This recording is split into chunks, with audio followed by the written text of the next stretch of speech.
Il y a de l'inquiétude sur cette situation de blocage, de l'inquiétude face à cette impasse politique. Avance le sondeur Jérôme Fourquet qui analyse la dissolution comme un tournant politique majeur. Alors que 4 premiers ministres se sont succédés à Matignon en 2024, François Bayrou doit composer avec une situation politique, budgétaire et économique extrêmement délicate. Je n'ignore rien de l'Himalaya qui se dresse devant nous, assurait d'ailleurs le maire de Pau lors de la passation de pouvoir avec Michel Barnier. Il est catégorisé comme un des principaux soutiens du président. La tâche s'annonce d'autant plus difficile que le fondateur du MoDem est l'un des cadres de la coalition qui soutient Emmanuel Macron depuis 2017. Si on remonte le fil de l'histoire, on se rappelle du rôle majeur et décisif qu'a eu François Bayrou. Début 2017 en retirant sa candidature pour la présidentielle et en appelant à voter pour Emmanuel Macron, note Jérôme Fourquet. Dans toute l'histoire du macronisme, le poids de François Bayrou a été déterminant et c'est là-dessus qu'il a appuyé, ajoute le sondeur.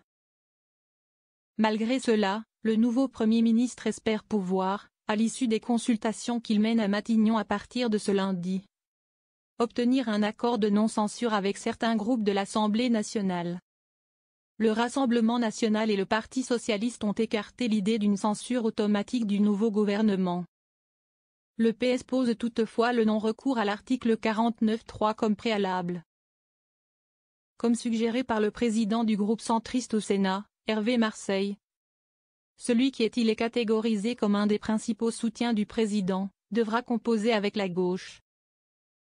C'est sans doute moins difficile pour lui de discuter avec Gérard Larcher que pour de jeunes macronistes. Il a sans doute aussi des canaux de discussion plus faciles avec une partie de la gauche, juge Jérôme Fourquet qui rappelle que le centriste avait appelé à voter pour François Hollande en 2012, au deuxième tour de l'élection présidentielle. Les discussions sur la taxation des hauts revenus pourraient permettre au nouveau gouvernement de se rapprocher de la gauche. Alors que le MoDem avait soutenu certains amendements de la gauche sur le sujet. Par ailleurs, l'expérience de François Bayrou devrait lui être utile pour parler avec la droite, assure Jérôme Fourquet.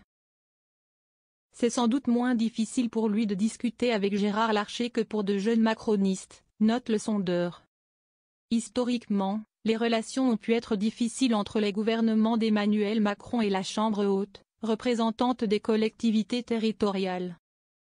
Une force pour le maire de Pau dont le parcours politique s'est forgé autour du clivage entre Paris et la province. Il a notamment insisté sur une fracture, c'est la déconnexion. François Bayrou est de ce point de vue-là une bonne incarnation du clivage entre Paris et la province, assure Jérôme Fourquet.